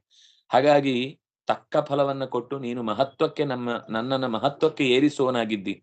ಏ ದೀನವತ್ಸಲ, ನಿನ್ನ ವಾತ್ಸಲ್ಯಕ್ಕೆ ನಾನು ಏನಂತ ಬೆಲೆ ಕಟ್ಲಿ? ನೀನು ಸ್ವರಮಣ, ನನ್ನ ಸೇವೆಯಿಂದ ನಿನಗೇನು ಆಗ್ಬೇಕಾಗಿಲ್ಲ. ನೀನು ಸ್ವತಃ ಸುಖಿ. ನಾವು ಕೊಟ್ಟದ್ರಿಂದ ಹಬ್ಬ ಎಷ್ಟು ದಿವಸ ಆಗಿತ್ತೋ ನೀನ್ ಕೊಡದೆ ನನ್ನ ಹೊಟ್ಟೆ ಎಲ್ಲ ತಳಮಳ ಅಂತ ತಾಳ ಹಾಕ್ತಾ ಇತ್ತು ಅಂತ ದೇವ್ರು ನಮ್ಮನ್ನ ಖುಷಿ ಪಡಿಸ್ಲಿಕ್ಕೋಸ್ಕರ ಹೇಳಬಹುದು. ಆದ್ರೆ ಹೇಳುವುದರ ಉದ್ದೇಶ ನಿನಗೆ ಇನ್ನಷ್ಟು ನನ್ನ ಮೇಲೆ ಇದೇ ರೀತಿ ಪ್ರೀತಿ ಮುಂದುವರಿಯಲಿ, ಉಕ್ಕಿ ಹರಿಯಲಿ, ಆ ವಾತ್ಸಲ್ಯದ ಸೌಖ್ಯದಿಂದ ನೀನೊಂದು ಖುಷಿ ಪಡ್ತೀಯಲ್ಲ ಅದು ಖುಷಿ ನಿನಗಿರ್ಲಿ ಅಂತ. ನಿನಗೆ ಮಹಾಲಕ್ಷ್ಮಿಯ ಸೇವೆಯೇ ಬೇಕಾಗಿಲ್ಲ, ಇನ್ನು ನನ್ನ ಸೇವೆ ಎಲ್ಲಿಯ ಲೆಕ್ಕ. ಆದ್ರೂ ಈ ಮಗುವಿಗೆ ಚೆನ್ನಾಗಿ ಸೇವೆ ಮಾಡುವ ಬುದ್ಧಿ ಮುಂದುವರಿಲಿ ಅಂತ ನನ್ನ ಸೇವೆಯನ್ನ ಸ್ವೀಕರಿಸ್ತಿ ನೀನು. ಆ ವಾತ್ಸಲ್ಯದಿಂದಲೇ ನೀನು ಸೇವೆಯನ್ನ ಸ್ವೀಕರಿಸುವಾಗ ನಮ್ಮಿಬ್ಬರ ನಡುವೆ ಕಲಹ ಬರದಂತೆ ನೀನ್ ನೋಡ್ಕೊಳ್ಬೇಕು ಅಂತ ದೇವರ ಹತ್ರ ಕೇಳ್ಕೊಳ್ತಾನೆ. ಭಜಂತ್ಯ ತತ್ವಾಮಥ ಏವ ಸಾಧವೋ. ಆ ವೇದವು ಕೂಡ ಇದೇ ರೀತಿ ಒಂದು ಪ್ರಾರ್ಥನೆ ಮಾಡುತ್ತಲ್ಲ, ಮಾ ವಿದ್ವಿಷಾವಹೈ. ನಮ್ಮಲ್ಲಿ ಯಾವತ್ತೂ ಕೂಡ ಪರಸ್ಪರ ದ್ವೇಷ ಬಾರದೇ ಇರಲಿ. ಸಹನೌ ಅವತು ಸಹನೌ ಭುನಕ್ತು ಸಹ ವೀರ್ಯಂಕರವಾವಹೈ ಅವಧೀತಂ ತೇಜಸ್ವಿನೌ ಅವಧೀತಂ. ನಾವು ಅಧ್ಯಯನ ಮಾಡಿದ್ದು ತೇಜಸ್ವಿ ಆಗಲಿ, ನಮ್ಮ ನಡುವೆ ವಿಷವನ್ನ ಕಾರದಿರಲಿ, ಒಳ್ಳೆಯ ರೀತಿಯಿಂದ ಜೊತೆಯಾಗಿ ಗುರು ಶಿಷ್ಯರು ಬದುಕುವಂತಾಗಲಿ. ಹೀಗೆ ದೇವರತ್ರನೂ ಅವನು ಹಾಗೆ ಪ್ರಾರ್ಥನೆ ಮಾಡ್ತಾರೆ, ನನ್ನ ನಡುವೆ ನಿನಗೆ ಎಂದೂ ಕೂಡ ಭಿನ್ನಾಭಿಪ್ರಾಯ ಬರದೇ ಇರಲಿ. ಜಂತೋರ್ಜಗತ್ಯಾಂ ಜಗದೀಶ ವೈಶಸಂ ಸ್ಯಾತ್. ಕೆಲವೊಮ್ಮೆ ಗೊತ್ತಿಲ್ಲದೆ ಬಂದೀತು, ಆದ್ರೆ ಅದು ಮುಂದುವರಿಬಾರದು. ನೀನು ಅದಕ್ಕೆ ರಕ್ಷಣೆ ಕೊಡಬೇಕು. ನೀನು ಭಕ್ತವತ್ಸಲನಾದ್ದರಿಂದಲೇನೆ ನಿನಗೆ ಪ್ರಾಕೃತಿಕ ಗುಣಗಳ ವಿಕಾರ ಇಲ್ಲ. ಅದರಿಂದಾಗಿ ಸಜ್ಜನರು ನಿನ್ನನ್ನ ನಿರಂತರ ಸೇವಿಸ್ತಾರೆ. ಯಾಕೆಂದ್ರೆ ಆ ಕೆಲಸ ಮಾಡಿದಾಗೆಲ್ಲ ಆನಂದ, ತೃಪ್ತಿ, ಸಮಾಧಾನ, ಜೀವನದಲ್ಲಿ ಏನೋ ನಿಜವಾದದ್ದನ್ನ ಸಾಧಿಸಿದೆ ಅನ್ನುವ ಒಂದು ಪೂರ್ಣ ಭಾವ. ಈ ಭಾವ ಆ ಸೇವೆಗಿರುವ ಬಲ. ನೀನು ಆ ಮಹತ್ವ ಕೊಡದಿದ್ರೆ ನಮಗಷ್ಟೆಲ್ಲ ಸುಖ ಆಗ್ತಿರ್ಲಿಲ್ಲ, ಪುಣ್ಯ ಆಗ್ತಿರ್ಲಿಲ್ಲ. ನೀನು ಒಂದು ಇರುವೆ ಬಂದು ಒಂದು ಕಣವನ್ನು ಎತ್ತಿಟ್ಟದ್ದಕ್ಕೇನೆ ನೀನು ಖುಷಿ ಪಡುವವನು. ಅಳಿಲಿನ ಕಥೆ ಬರುತ್ತಲ್ಲ, ಆ ಮೈಯನ್ನ ನೀರಲ್ಲಿ ಚೆನ್ನಾಗಿ ಒದ್ದೆ ಮಾಡಿ ಮರಳಿನ ಹತ್ರ ಹೋಗಿ ಹೊರಳಾಡಿ ಬಂದು ಕಲ್ಲಿನ ಎಡೆಗಳಲ್ಲೆಲ್ಲ ಅಲ್ಲಲ್ಲಿ ಚೂರು ಜಾಗ ಇದ್ದಲ್ಲೆಲ್ಲ ಮಣ್ಣನ್ನ ಕೊಡವಿ ಕೆಲಸ ಮಾಡ್ತಾ ಇದ್ರೆ ರಾಮಚಂದ್ರ ಪ್ರೀತಿಯಿಂದ ಅದನ್ನ ಬೆನ್ನು ಸವರಿದ ಅಂತ. ಅವನಿಗೆ ಅದರ ಶಕ್ತಿ ಸಾಮರ್ಥ್ಯವನ್ನ ಗುರುತಿಸಿ ಅದೇನ್ ಮಾಡ್ತಾ ಇದೆ, ಅದಕ್ಕೆ ಸರಿಯಾದ ಗುರುತು ಹಚ್ಚುವ ಕೆಲಸ ಅದು ಭಗವಂತನಿಗೆ ಗೊತ್ತಿದೆ. ನಾವು ಕೆಲವೊಂದ್ ಸರ್ತಿ ದೇವಸ್ಥಾನದಲ್ಲಿ ಬೋರ್ಡ್ ಹಾಕಿದ ಹೆಸರಿದ್ರೆ ಮಾತ್ರ ಅವರು ತುಂಬಾ ದೊಡ್ಡ ದಾನಿಗಳು. ಸುಮ್ನೆ 5 ರೂಪಾಯಿ 10 ರೂಪಾಯಿ 100 ರೂಪಾಯಿ ಅಂತ ಡಬ್ಬಿಯಲ್ಲಿ ಹಾಕಿದ್ರೆ ಅವರು ದಾನಿಗಳಲ್ಲ ಅಂತ ನಾವು ಲೆಕ್ಕ ಹಾಕ್ತೇವೆ. ಆದ್ರೆ ದೇವರಿಗೆ ಬೋರ್ಡಿಗಿಂತ ಹೆಚ್ಚು ಡಬ್ಬಿಯಲ್ಲಿ ಹಾಕಿದ 1 ರೂಪಾಯಿ ಒಬ್ಬ ಭಿಕ್ಷುಕ ಹಾಕಿದ್ರು ಅದು ತುಂಬಾ ಲೆಕ್ಕ ಇಟ್ಕೊಂಡಿರ್ತಾನ. ಯಾಕಂದ್ರೆ ಅವನೇ ಕಷ್ಟಪಟ್ಟು ದುಡಿದ ಭಿಕ್ಷೆಯನ್ನ ನನಗೆ ಅದ್ರಲ್ಲಿ ಒಂದು ಪಾಲ್ ಕೊಡಬೇಕು ಅಂತ ಅನ್ಕೊಂಡ್ನಲ್ವಾ, ಅವನಿಗೆ ಲೆಕ್ಕಾಚಾರದಲ್ಲಿ ದೊಡ್ಡ ಪುಣ್ಯ ಕೊಡ್ತಾನೆ. ಇಲ್ಲಿ ಬೋರ್ಡಲ್ಲಿ ಬರ್ಸಿಲ್ವಾ, ಅದೇನು ಶ್ರೀ ಅಂತ ಅನ್ನೋದು ಉಲ್ಟಾ ಹಾಕ್ಬಿಟ್ಟಿದಿರಿ, ನನ್ನ ಹೆಸರೇನು ಆತರನಾ ಅಂತ ಜೋರು ಮಾಡಿ ನಾನು ಹಾಕಿದ್ದೆಲ್ಲ ಊರಿಗೆ ಗೊತ್ತಾಗ್ಬೇಕು ಅಂತ 10 ಸಲ ಹೇಳ್ಕೊಂಡು ತಿರುಗ್ತಾ ಇರ್ತಾನಲ್ಲ, ಅವನನ್ನ ಅಲ್ಲೇ ಇರ್ಲಿ ಅಂತ ಬಿಟ್ಟು ಬಿಡ್ತಾನೆ. ನಿನ್ ಗೋಡೆಯಲ್ಲೇ ನಿನ್ನ ಹೆಸರು ಶಾಶ್ವತವಾಗಿ ಕಲ್ಲಿನ ಒಟ್ಟಿಗೆ ಕಲ್ಲೇ ಆಗಿರ್ಲಿ, ನನ್ನ ಹತ್ರ ಬರ್ಲೇಬೇಡ ಅಂತ ಅಲ್ಲೇ ಮಲಗಿಸಿ ಬಿಡ್ತಾನೆ. ಆದ್ರೆ ಭಗವಂತನಿಗೆ ನಿಷ್ಕಾಮವಾಗಿ ಮಾಡಿದ ಸಜ್ಜನರ ಸೇವೆಯನ್ನ ಸ್ವೀಕರಿಸುವುದು ಚೆನ್ನಾಗಿ ಗೊತ್ತು. ಅದರಿಂದಾಗಿ ಆ ಸಜ್ಜನರಿಗೆ ಪಾದದ ಸ್ಮರಣೆ ಮತ್ತೆ ಮತ್ತೆ ನಿರಂತರ ಲಭಿಸತ್ತೆ. ಆ ಫಲ ಬೇರೆ ಫಲದ ಮುಂದೆ ದೊಡ್ಡದಲ್ವೇ ಅಲ್ಲ. ದೇವರ ಜ್ಞಾನದ ಅಥವಾ ದೇವರ ಸ್ಮರಣೆಯ ಸುಖದ ಮುಂದೆ ಬೇರೆ ಯಾವ ಸುಖವೂ ಸುಖ ಅಂತ ಅವ್ರಿಗೆ ಅನ್ಸಲ್ಲ, ಅದು ಫಲ ಅಂತ ಅವ್ರು ಸ್ವೀಕರಿಸಲ್ಲ. ಮನ್ಯೇ ಗಿರಂತೆ ಜಗತಾ ವಿಮೋಹಿನಿ ವರಂ ಶ್ವೇತಿ ಭಜಂತ್ವ ಮಾಥಯತ್ ವಾಚಾನುತಂತ್ರ್ಯ ಯದಿ ತೇ ಜನೋಸಿತ ಕಥಂ ಪುನಃ ಕರ್ಮ ಕರೋತಿ ಮೋಹಿತ. ನಿನ್ನ ಸ್ಮರಣೆ ಅನ್ನೋದೇ ಮೋಕ್ಷಕ್ಕೆ ಫಲವಾಗುವಾಗ ನಿನ್ನನ್ನು ಕುರಿತು ಇನ್ನೇನಾದ್ರೂ ವರ ಕೇಳು ಕೇಳು ಕೇಳು ಅಂದ್ರೆ ಯಾರಾದ್ರೂ ಕೇಳಲಿಕ್ಕೆ ಮನಸ್ಸು ಮಾಡ್ತಾನ? ನೀನ್ ಕೇಳು ಅಂತ ಹೇಳ್ತಿ. ಯಾರಾದ್ರೂ ಕೇಳಿ ಸ್ವಲ್ಪ ಜಾರಿದ್ರೆ ಜಾರಿ ಹೋಗ್ಲಿ, ಸ್ವಲ್ಪ ಹಿಂದಕ್ಕೆ ಹೋಗ್ಲಿ ಅಂತ. ಬಹಳ ಮಂದಿಗೆ ದೊಡ್ಡವರಿಗೆ ಮತ್ತೆ ಮತ್ತೆ ಕೇಳೋರನ್ ಕಂಡ್ರೆ ಚೂರು ಕಿರಿಕಿರಿ. ಅಯ್ಯೋ ಏನಾದ್ರೂ ಒಂದು ಕೊಟ್ಟು ಅವಾಗ್ಲೇ ಆ ಕಡೆ ಕಳಿಸ್ಬಿಡೋಣ ಅಂತ ಕಳಿಸ್ತಾ ಇರ್ತೀನಿ. ಆದ್ರೆ ನೀನ್ ಅಜ್ಞರನ್ನ ಮರಳು ಮಾಡುವುದಕ್ಕೇ ಹೀಗೆ ಮಾಡ್ತಿ. ನೀನ್ ಏನಾದ್ರೂ ಕೇಳು ಕೇಳು ಅಂತಂದ್ರೆ ನಾವು ದೇವ್ರೇ ನನ್ನ ಹತ್ರ ಕೇಳಿದಾಗ ಏನಾದ್ರೂ ಕೇಳದೇ ಇದ್ರು ಅಯ್ಯೋ ದೇವರ ಪ್ರಸಾದ ಎಲ್ಲ ಮಿಸ್ ಮಾಡಬಾರ್ದಪ್ಪ. ಆಯ್ತು, ಒಂದ್ 50 ವರ್ಷ ಆಯುಷ್ಯ ಕೊಡು, ಒಂದ್ 50 ವರ್ಷ ಅಧಿಕಾರ ಕೊಡು, ಒಂದ್ 50 ವರ್ಷ ಇನ್ನೇನೇನ್ ನೆನಪಾಗುತ್ತೋ ಅದೆಲ್ಲ ಕೊಡು, ಒಂದಿಷ್ಟು ಭೂಮಿ ಕೊಡು, ಇನ್ನೇನೇನ್ ಇದೆಲ್ಲ ಕೊಟ್ಟು ನಿನ್ನ ಹತ್ರ ಏನಿದೆ ಎಲ್ಲ ಕೊಟ್ಬಿಡು ಅಂತ ಹೀಗೆ ಕೇಳುವ ಬುದ್ಧಿಯನ್ನ ಅವರಲ್ಲಿ ಇದೆಯೋ ಇಲ್ವೋ ಅಂತ ಟೆಸ್ಟ್ ಮಾಡ್ಲಿಕ್ಕೇನೆ ನೀನು ಕೇಳೋ, ನಿಂಗೇನ್ ಬೇಕೋ ಅಂತ ಕೇಳ್ತೀನಿ ನೀನು. ನಾವು ದಡ್ಡ್ರೆ ಹಾಗೆ ಅಯ್ಯೋ ದೇವ್ರು ಕೇಳಿದಾಗ ಯಾಕಪ್ಪ ಬೇಡ ಅಂತ ಹೇಳುದು, ದೊಡ್ಡವ್ರು ಕೇಳಿದಾಗ ಬೇಡ ಅಂತ ಹೇಳ್ಬಾರ್ದಪ್ಪ, ಅದು ಮೋಸ ಆಗುತ್ತೆ, ತೊಂದರೆ ಆಗುತ್ತೆ ಅಂತ ಹೇಳಿ ದಡ್ರ ಹಾಗೆ ಕೇಳಿಬಿಡ್ತಾರೆ. ವಾಚಾನುತಂತ್ರ್ಯ, ನೀನು ಮಾತಿನ ಬಲೆಯನ್ನೇ ಹಾಕಿ ಚೆನ್ನಾಗ್ ಕಟ್ಟಿ ಬಾ ಅಂತ ಕರೆದ ಹಾಗೆ ಮಾಡಿ ಅಲ್ಲಿಯ ಗೋಡೆಯಲ್ಲಿ ಹಾಕಿದ ಆಣಿಗೆ ತಂತಿಯನ್ನ ಕಟ್ಟಿಬಿಟ್ಟಿರ್ತಿ. ಓಡಿ ಬರ್ತಾನೆ, ಎಡವಿ ಡಮಾರ್ ಅಂತ ನನ್ನ ಪಾದದ ಬುಡಕ್ಕೆ ಬಂದು ಬೀಳ್ತಾನೆ. ಹಾಗೆ ನೀನು ಕೇಳಿ ಅಂತ ಮಾಡಿದ ತಕ್ಷಣ ಸ್ವರ್ಗ ಕಾಮೋ ಯಜೇತ. ಹೌದು, ಯಜ್ಞ ಮಾಡ್ಬೇಕು ಅಂತಿದೆ. ಸ್ವರ್ಗ ಕಾಮನೆಯನ್ನು ಮಾಡಿ ಯಜ್ಞ ಮಾಡಿ ಅಂತ ಹೇಳಿಲ್ಲ. ನಿಮ್ಗೆ ಅಕಸ್ಮಾತ್ ಸ್ವರ್ಗದ ಕಾಮನೆ ಇದ್ರೆ ಮಾಡಿ ಅಂತ. ಆದ್ರೆ ಅದು ಮೇಲ್ನೋಟಕ್ಕೆ ಹೇಗ್ ಕಾಣುತ್ತೆ? ಅಯ್ಯೋ, ವೇದದಲ್ಲಿ ಹೇಳಿದ್ದಾರೆ ಸ್ವರ್ಗವನ್ನ ಬಯಸಿಯೇ ಹೋಮ ಮಾಡ್ಬೇಕಂತೆ ಅಂತ. ದಡ್ರು ಹಾಗೆ ಅನ್ಕೊಂಡು ಸೀದಾ ಮಾಡ್ತಾರೆ, ಸ್ವರ್ಗಕ್ಕೆ ಹೋಗ್ತಾರೆ. ಅವ್ರದ್ದು ಕಾರ್ಡ್ ಖಾಲಿ ಆಗುತ್ತೆ ಪುಣ್ಯದ್ದು. ಆಗ ಇದರಲ್ಲಿ ಸ್ವೈಪ್ ಮಾಡಿದ್ರೆ ಎಂತದು ಬರಲ್ಲ ರೀ, ಆಯ್ತು ಮುಗೀತು, ಬೆನ್ತಿರುಗಿಸಿ ಅಂತ ಆಚೆ ನಿಲ್ಲಿ ಅಂತಾರೆ. ನಿಂತ ಮೇಲೆ ಹಿಂದಿಂದ ಒಂದು ಬಂದು ಒದಿತಾರೆ, ಆಯ್ತು ಉಲ್ಟ್ರಾಸ್ ಸೀದಾ ಭೂಮಿಗೆ ಬಂದು ಡಮಾರ್ ಅಂತ ಬಿದ್ದು ಬಿಡ್ತಾರೆ. ಬಿದ್ರೆ ಆಮೇಲೆ ಮೇಲ್ ನೋಡಿದ್ರೆ ಎಂತದೂ ಇಲ್ಲ, ಸಿಕ್ಕಾಕೊಂಡಿದ್ದೇ ಬಂತು ಇಷ್ಟು ದಿವಸ ಅಂತ. ಆದ್ರಿಂದ ನೀನು ಮಾತಿನಿಂದ ಅಜ್ಞರನ್ನ ಬಂಧಿಸದೇ ಇರುತ್ತಿದ್ರೆ ಯಾಕವ್ರು ಹಾಗೆ ಕಾಮ್ಯ ಕರ್ಮ ಮಾಡಿ ಒದ್ದಾಡ್ತಾರೆ? ಇಷ್ಟು ಬಿಡಿಸಿ ಹೇಳಿದ್ರು ಇವ್ರು ಕಾಮ್ಯ ಕರ್ಮ ಯಾಕೆ ಮಾಡ್ತಾರೆ ಅಂತ ಒಂದು ಪ್ರಶ್ನೆ ಬರುತ್ತೆ. ಹೌದು, ಮನುಷ್ಯನ ಮನಸ್ಸಿಗೆ ಅರಿವಿನ ಬಲ ಸಿಗುವ ತನಕವೂ ಅವರು ಕಾಮ್ಯ ಕರ್ಮವನ್ನು ಮಾಡ್ತಾನೆ ಇರ್ತಾರೆ. ಆದ್ರೆ ತಪ್ಪಲ್ಲ ಅಂತ ಮತ್ತೊಂದ್ ಕಡೆ ಮಾತಿದೆ. ಬೇಡಿದರೆ ಎನ್ನೊಡೆಯನ ಬೇಡುವೆನು. ಇನ್ಯಾರೋ ಮೂರ್ಖರನ್ನ ಬಾಬಾ ಅಂತ ಕರೆದು ತಲೆ ಸವರಿಕೊಂಡು ಓಡುವವರನ್ನೆಲ್ಲ ಕೇಳಿ, ಆಮೇಲೆ ಅವನೇ ಒಂದ್ ದಿವಸ ಸಿಕ್ಕಾಕೊಂಡಾಗ ನನ್ನ ಹತ್ರ ಅನುಗ್ರಹ ಪಡೆದವರಲ್ಲಿ ಇವರೆಲ್ಲ ಇದ್ದಾರೆ, ಇವರನ್ನು ಎಳ್ಕೊಂಡು ಹೋಗಿ ಅಂತ ಒಳಗ್ ಕರ್ಕೊಂಡು ಹೋಗುವ ಸ್ಥಿತಿ ಬಂದ್ರೆ ಆವಾಗ ಗೊತ್ತಾಗುತ್ತೆ, ಅಯ್ಯೋ ಎಂತವರ ಕೈ ಹಿಡಿದು ಬಿಟ್ವಿ ನಾವು ಅಂತ. ಅದಕ್ಕೆ ಕೇಳಿದರೆ ಅದು ಭಗವಂತನನ್ನೇ ಕೇಳಿ, ತಪ್ಪಿಲ್ಲ. ಆದ್ರೆ ಇನ್ಯಾರನ್ನೋ ಕೇಳಿ ಕೈ ಸುಟ್ಟುಕೊಳ್ಳುವ ದುಸ್ಥಿತಿಗಿಂತ ಕೇಳಿ ಆಮೇಲೆ ಗೊತ್ತಾಗತ್ತೆ, ಅಯ್ಯೋ ದೇವರನ್ನ ಇಷ್ಟು ಕೇಳಬಾರ್ದಿತ್ತು. ಧ್ರುವ ಅನ್ಕೊಂಡ್ನಲ್ವಾ, ಕೇಳಿ ಎಲ್ಲ ಆದ್ಮೇಲೆ ಛೆ ನಾನ್ ಕೇಳಬಾರ್ದಿತ್ತು. ಅಥವಾ ಕೇಳಿದ್ರು ನೀನೇ ಬೇಕು ಅಂತ ಕೇಳ್ಬೇಕಿತ್ತು. ಅದ್ ಬಿಟ್ಟು ಅದು ಕೊಡು ಇದು ಕೊಡು ಅಂತ ಏನೋ ಧ್ರುವ ಪದವಿ ಕೇಳಿ ಇನ್ನೊಂದ್ 36,000 ವರ್ಷ ಇದೇ ಭೂಮಿಯಲ್ಲಿ ಒದ್ದಾಡಿ ಆಮೇಲೆ ಅದೆಲ್ಲೋ ಧ್ರುವ ನಕ್ಷತ್ರದ ತುದಿಯಲ್ಲಿ ಕೂತು ಎಲ್ಲಾ ಜಗತ್ತಿನಲ್ಲಿ ಓಡಾಡುವ ಗ್ರಹ ನಕ್ಷತ್ರ ತಾರೆಗಳನ್ನೆಲ್ಲ ಸುತ್ತಾಡಿಸಿ ಅದು ಸುತ್ತುವಾಗ ತಾನೂ ಕೂಡ ತಲೆ ಸುತ್ತಿ ಸುತ್ತಿ ಸುತ್ತಿ ತಲೆ ಸುತ್ತು ಬಂದು ಒದ್ದಾಟಕ್ಕಿಂತ ಒಂದೇ ಸರ್ತಿ ನೀನೇ ಬಾ ಅಂತ ಕೇಳಿ ಬಿಟ್ಟಿದ್ರೆ ಎಷ್ಟು ಖುಷಿ ಇರ್ತಿತ್ತು ಅಂತ ಆಮೇಲೆ ದುಃಖ ಪಡ್ತಾನೆ. ಆದ್ರೆ ದೇವರೇ ಹಾಗೆ ಮಾಡಿಸಿದ್ದು, ಅದರಿಂದಾಗಿ ಆ ಕೊಟ್ಟ ಕೆಲಸವನ್ನ ಮಾಡದೆ ನಾನು ದೇವರ ಮಾತಿಗೆ ಅಪಚಾರ ಮಾಡಬಾರದು ಅನ್ನುವ ಕಾರಣಕ್ಕೆ ಆಮೇಲೆ ಸಮಾಧಾನ ಮಾಡ್ಕೊಳ್ತಾನೆ. ಆದ್ರೆ ಒಂದ್ಸಲ ಅನ್ಸುತ್ತೆ, ಅಯ್ಯೋ ದೇವರೇ ಸ್ವತಃ ಬಂದು ನಿಂತಾಗ ಏನೋ ಕೇಳ್ಬಿಟ್ನಲ್ಲ ನಾನು ಅಂತ ಪರಿತಾಪ ಪಡ್ತಾನೆ. ಆದ್ರೆ ಇವನು ಹಾಗೆ ಮಾಡ್ಲಿಲ್ಲ. ನಿನ್ನ ಬಂಧಕ ಶಕ್ತಿಯಿಂದ ಮರುಳಾಗಿ ಅಜ್ಞರು ಆ ನಿನ್ನನ್ನ ಪಡೆಯುವ ಬದಲು ಬೆನ್ನು ಹಾಕಿ ಕತ್ತಲೆಯ ಕಡೆಗೆ ಓಡ್ತಾರೆ. ನನ್ನನ್ನ ಆ ರೀತಿ ಸ್ವರ್ಗಾದಿ ಫಲಗಳಲ್ಲಿ ಆಸೆ ಪಡುವಂತೆ ಮಾಡಬೇಡ. ಕೃಪಾಳುವಾದ ನಿನಗಿದು ಶೋಭೆ ತರುತ್ತೋ ದೇವ್ರೆ? ಬೇಕೋ ಬೇಕೋ ಅಂತ ಕೇಳ್ಬೇಡ. ಆಗ್ತಾ ಇಲ್ಲ ನನಗೆ, ಕಷ್ಟ ಆಗ್ತಿದೆ ನೀನ್ ಕೇಳಿದಾಗೆಲ್ಲ. ಬೇಡ ಅಂತ ಹೇಳುವುದು ತಪ್ಪೆ. ಆದ್ರೆ ಕೇಳದೆ ಇದ್ರೆ ನೀನೆಲ್ಲಿ ಕೋಪ ಮಾಡ್ಕೋತೀಯೋ ಅಂತ ಅನ್ನೋ ಯೋಚನೆಯೂ ಬರುತ್ತೆ. ಆದ್ರೆ ಹಾಗೆ ಕೇಳಿ ನನ್ನನ್ನು ದಡ್ಡನನ್ನಾಗಿ ಮಾಡ್ಬೇಡ ದೇವ್ರೆ. ನನಗೆ ಹಿತವಾದದ್ದನ್ನು ಏನ್ ಬೇಕು ಅಂತ ನಿನಗೆ ಗೊತ್ತಿದೆ. ಅದನ್ನ ಕೇಳಿ ನಾನು ಹೇಗೆ ತಂದೆ ತನ್ನ ಮಕ್ಕಳಿಗೆ ಯಾವಾಗ್ಲೂ ಹಿತವನ್ನೇ ಬಯಸ್ತಾನೋ, ಹೇಗೆ ತನ್ನ ಮಕ್ಕಳಿಗೆ ಯಾವಾಗ್ಲೂ ತಾಯಿಯಾದವಳು ಪ್ರೀತಿಯ ಅಗತ್ಯ ವಿಷಯವನ್ನೇ ಕೊಡ್ತಾಳೋ, ನೀನು ನನ್ನ ತಂದೆ, ನೀನು ನನ್ನ ತಾಯಿ. ಅದರಿಂದಾಗಿ ತಂದೆ ತಾಯಿಯಂತೆ ನನ್ನನ್ನು ಪೋಷಿಸಿ ಕೈ ಹಿಡಿ. ತಥಾ ತ್ವಮೇವಾರ್ಹಸಿ ಯಹ ನಹ ಸಮೀಹಿತಂ. ನನಗೇನ್ ಬೇಕು ಅಂತ ನಿನಗೆ ಗೊತ್ತಿದೆ. ತಾಯಿಗೆ ಗೊತ್ತಿಲ್ಲದ ಸಂಗತಿ ಇದೆಯೋ? ಮಗುವಿಗೆ ಏನ್ ಬೇಕು ಅಂತ ಸಮಯಕ್ಕೆ ಸರಿಯಾಗಿ ಅವಳು ಕೊಡ್ತಾ ಇರ್ತಾಳೆ. ಅದರಿಂದಾಗಿ ನನ್ನನ್ನ ತಾಯಿ ಅಂತ ನಿನ್ನನ್ನ ಒಪ್ಪಿಕೊಂಡಿದ್ದೇನೆ ಅನ್ನುವ ಕಾರಣಕ್ಕಾಗಿ ಹಿತವಾಗುವಂತೆ ಮಾಡು ಅಷ್ಟೇ. ಇನ್ನೇನು ಕೇಳಲಿಕ್ಕೆ ನನ್ನ ಹತ್ರ ಬಾಯಿ ಇಲ್ಲವಯ್ಯ, ಭಿನ್ನಹಕ್ಕೆ ಬಾಯಿ ಇಲ್ಲವಯ್ಯ. ಅನ್ನಂತ ಅಪರಾಧ ಎನ್ನಲ್ಲಿ ಇರಲಾಗಿ ಭಿನ್ನಹಕ್ಕೆ ಬಾಯಿ ಇಲ್ಲವಯ್ಯ.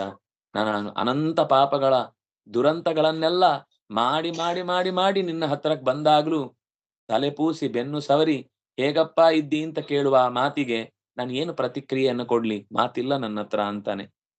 ದೇವ್ರಿಗೆ ತುಂಬಾ ಖುಷಿ ಆಗ್ಬಿಡುತ್ತೆ.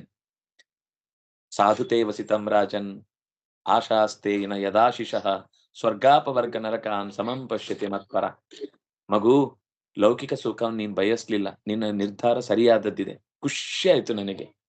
ದೇವರ ಮಾತು ಹೇಳು ಸಾಧು ಅಂತ ಒಂದು ಮಾತು ಬಂದ್ರೆ ಮುಗಿದೋಯ್ತದು. ದೇವರಾಡಿದ ಮಾತದು ಸಾಧು ಅನ್ನೋದು. ಅವನ ಬಾಯಿಂದ ಒಂದು ಸರ್ತಿ ಸಾಧು ಅಂತ ಅನ್ನಿಸಿಕೊಂಡ್ರೆ ಬದುಕಿಡೀ ಸಾಧು ಆಗ್ಬಿಡುತ್ತೆ. ಹಾಗಾಗಿ ನಿನ್ನ ನಿರ್ಧಾರ ಯುಕ್ತ. ನನ್ನನ್ನು ಬಯಸುವ ಭಕ್ತ ಭಕ್ತಿಯ ಫಲವಾಗಿ ಮೋಕ್ಷ ಕೊಟ್ರು ದೇವ್ರೇ ನಿನ್ ನೆನಪು ಬೇಕು. ಮೋಕ್ಷ ಇರ್ಲಿ, ಅದಿರುತ್ತೋ ಬಿಡುತ್ತೋ ಬೇರೆ ಪ್ರಶ್ನೆ. ನೀನು ಬೇಕು, ನಿನ್ನ ನೆನಪು ಬೇಕು. ಅಂತ ಈ ಸ್ವರ್ಗ, ನರಕ, ಮೋಕ್ಷ ಇದೆಲ್ಲವನ್ನು ಪಕ್ಕಕ್ಕಿಟ್ಟು ದೇವರೇ ಬೇಕು ಅಂತ ಯಾರು ಹಠ ಮಾಡ್ತಾನೋ ಅವನು ಪೂರ್ಣ ಪ್ರಮಾಣದ ಭಕ್ತನೆನಿಸ್ತಾನೆ. ಪ್ರೀತೋಹಂತೆ, ನಿನ್ನ ವಿಷಯದಲ್ಲಿ ನನಗೆ ತುಂಬಾ ಪ್ರೀತಿ ಉಂಟಾಗಿದೆ ಮಹಾರಾಜ. ಒಂದು ಕೋಪವನ್ನ ಬಿಡು, ಸಿಟ್ಟು ಮಾಡ್ಕೋಬೇಡ, ಆಕ್ರೋಶ ಮಾಡ್ಕೋಬೇಡ. ನೀನ್ ಮಾಡಿದ ಹಾಗೆ ಎಲ್ರೂ ಕೇಳಬೇಕು ಅಂತ ಹಠ ಮಾಡ್ಲಿಕ್ಕೆ ಹೋಗ್ಬೇಡ. ಇದು ನಿನ್ನ ಬದುಕಿನಲ್ಲಿ ಒಂದು ಪ್ರಧಾನವಾದ ಗುಣ. ರಾಜ ಅಂದ್ಮೇಲೆ ಸ್ವಲ್ಪ ಆಕ್ರೋಶ, ರೋಷ ಇರುತ್ತೆ. ಅದು ಬರುತ್ತೆ, ಬೇಕು ಕೂಡ. ಆದ್ರೆ ಅದು ಬಿಡಲಾಗದ ರೋಷವಾಗಿ, ಅಂದ್ರೆ ಅದಕ್ಕೊಂದು ಮಾತಿದೆ. ಆ ಏನು ಅಂದ್ರೆ, ಮನಸ್ಸಿನಲ್ಲೇ ಹೊತ್ತ ಕೋಪ ಅಂತ. ಮತ್ತೆ ಮತ್ತೆ ತಲೆಯಲ್ಲಿ ಆ ಕೋಪವನ್ನ, ಸಿಟ್ಟನ್ನು ಇಟ್ಕೊಂಡೇ ಓಡಾಡುದು. 10 ವರ್ಷದ ಹಿಂದಿದ್ದು. ಅವತ್ತೊಂದ್ ದಿವ್ಸ ಯಾರೋ ಹೊಡೆದು ಸಿಟ್ಟು ಮಾಡಿ ಏನೋ ಗಲಾಟೆ ಮಾಡಿ ಹೊಡೆದಿರ್ತಾನೆ. ಅದನ್ನ 10 ವರ್ಷ ಆದ್ಮೇಲೆ ಅವತ್ತಿದ್ದು ನೆನಪಿಸ್ಕೊಂಡು ಇವತ್ ಮತ್ತೆ ಗಲಾಟೆ ಮಾಡ್ತಾನೆ. ಇದು ಅಂತಹ ದುಷ್ಟ ಯೋಚನೆಗಳನ್ನ ಬಿಟ್ಟು ಬಿಡು. ದೇವರು ಹೇಳುವ ಮಾತು ನೋಡಿ, ಶ್ರದ್ಧದಾನೋ ಮದಾದೇಶಂ ತನ್ಮಹ್ಯಂ ಪರಮಾರ್ಹಣಂ. ನನ್ನ ದೊಡ್ಡ ಪೂಜೆ ಯಾವುದು ಅಂದ್ರೆ, ಅಕಾರಣವಾಗಿ ಕೋಪ ಮಾಡಿಕೊಳ್ಳದೆ ಎಲ್ಲವನ್ನೂ ಕೂಡ ಭಗವಂತನ ಅನುಗ್ರಹದಿಂದಲೇ ಸಿಕ್ಕಿದ್ದು ಅಂತ ಶ್ರದ್ಧೆ ಇಡು, ನನ್ನ ಆದೇಶದಲ್ಲಿ ಶ್ರದ್ಧೆ ಇಡು, ರೋಷವನ್ನ ಬಿಟ್ಟು ಬಿಡು. ಇದು ನನಗೆ ಮಾಡುವ ಪೂಜೆ. ನೀನು ಎಲ್ಲವೂ ನನ್ನ ಅಂಕೆಯಲ್ಲೇ ನಡೀತಾ ಇದೆ ಅಂತ